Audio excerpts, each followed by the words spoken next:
Hey everyone. So, I figured with iOS 11.3 seeming nearly ready to be, released like any moment, it'd be worthwhile just to take a quick look around. It's not a super major update. I mean, there are some new things in there, but a lot of it's kind of background stuff, just refining some of the stuff that was added in iOS 11. I think the most notable thing was AirPlay 2, which was originally going to be part of this update, but in Beta 3 they have now removed AirPlay 2 from the lineup. So I'm guessing iOS 11.4, or maybe just like a point update, iOS 11.3.1, maybe. So, let's take a look at just some of the changes. Alright, we're looking at the, home screen right now, but, of course, nothing really has changed here, so, let's, go into messages. We will show off, where is it? Emoji. And of course the dragon is one of the new emojis that you can do. So is, I believe, the lion. The lion is new. So is the skull. That is new, and so is the bear. But my favorite is actually the dragon. I don't know why. I really like it. Also with iOS 11.3, you will be getting iMessage in the cloud, which will basically allow you to keep things synced up between your iPhone, your iPad, your Mac. Right now, these can fall out of sync very easily, and having iCloud, manage your iMessage, it just makes things a little bit easier to keep synced, and so you don't have half a conversation on one device and the other half on another device. It'll be all right there when you go to it. Another thing with messages is they're testing out business messaging, which is basically just a way for customers to be able to message a company about, things that they're looking for, or I don't know, just different things that you might want to get in contact with a company for. I think right now the partners are like Lowe's, Home Depot, and Discover Card, I believe. So that's probably something you probably won't be dealing with right away. Alright, let's go to another app. So for the next app, we have to go into my utilities folder of apps that I really don't mess with. And now you might know something. iBooks is no longer called iBooks. It's just called Books. And just some, looks like PDFs that I had in there, but I guess I told it to delete it. Oh well. Yeah, the iBooks app's just now called Books. Well, a little bit of a, looks like a little bit of a redesign, but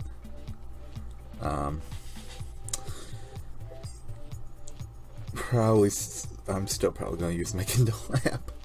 But hey, it's something that changed. Yeah, this is the. Oh boy, yeah. We both read top free book, the iPhone user guide. Poor iBooks, or books now. So another thing that was kind of added in with everything with the supposed battery issues with the iPhone 7 older. I also now show you the battery report for your phone. You can see this by going to settings, battery,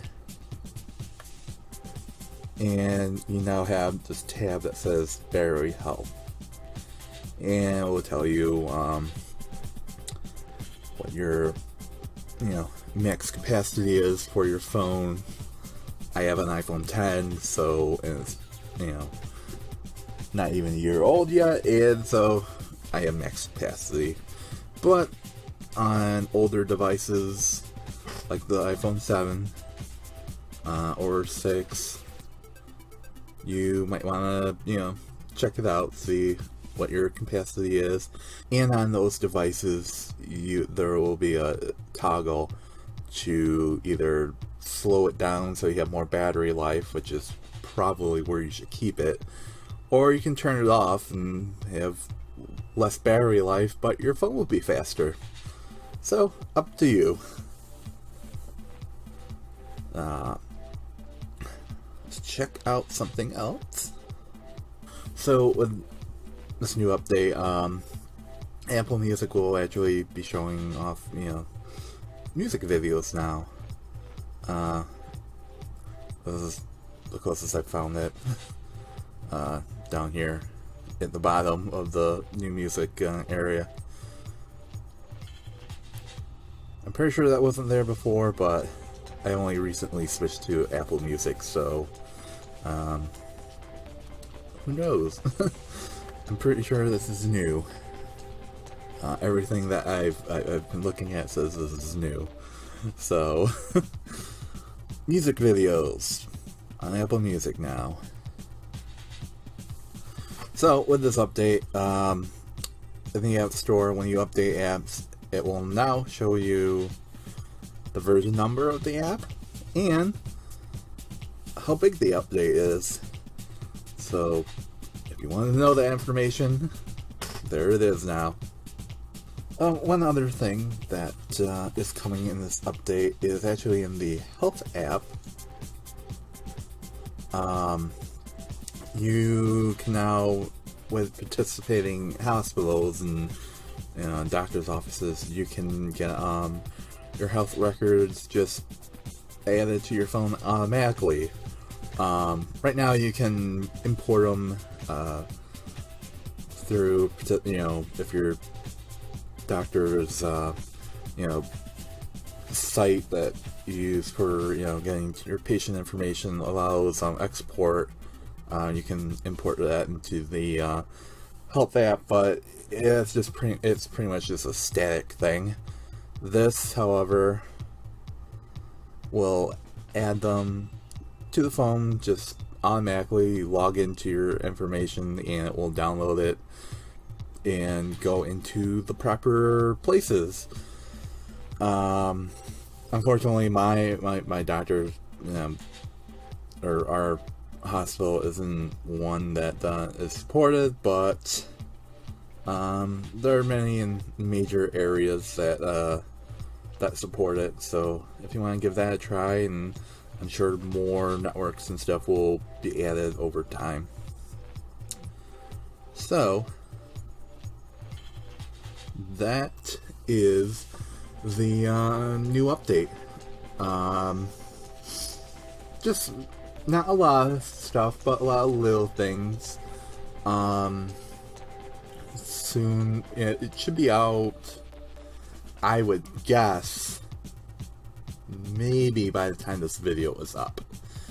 But could be wrong. There could be another like beta 4 coming this week or something. But this thing's pretty ready. Usually when they start taking things out of the beta, that's usually a good sign that it's ready. So update your devices, and until next time, bye.